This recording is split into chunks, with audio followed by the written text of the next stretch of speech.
বন্ধুরা অবশেষে আমরা এই মন্দিরটাই পৌঁছে গেছি। তা আমি তোমাদেরকে আরো ভালো ভালো জিনিস দেখাবো, দেখতে থাকো। Welcome to my YouTube channel. তো বন্ধুরা, যদি ভিডিওটা ভালো হয়ে থাকে তাহলে সাবস্ক্রাইব করে দেবে আর আমার পাশে থাকবে।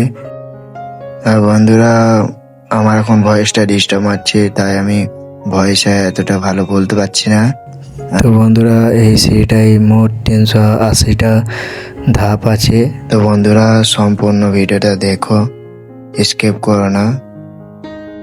তো হ্যালো গাইস, অনেকগুলো সিঁড়ি ওঠার পর আমি একটুকু রেস্ট নিচ্ছি। বোতলটা নিয়ে এসেছিলাম বলে একটু শান্তি আছে, হেঁটে আসতে হলো এই মন্দিরটা দর্শন করার জন্য। তো বন্ধুরা, অবশেষে আমরা এই মন্দিরটাই পৌঁছে গেছি। তো বন্ধুরা, বাইরের দিকটা এত সুন্দর দেখাচ্ছে আর গেটটা বন্ধ, তাই আমি ভেতরটা দেখাতে পারলাম না, বাইরের দিক দিয়ে দেখান দিলাম। আর দেখো বন্ধুরা, বাইরে কত পাহাড়গুলো সুন্দর লাগছে দেখতে। আর thank you for watching video.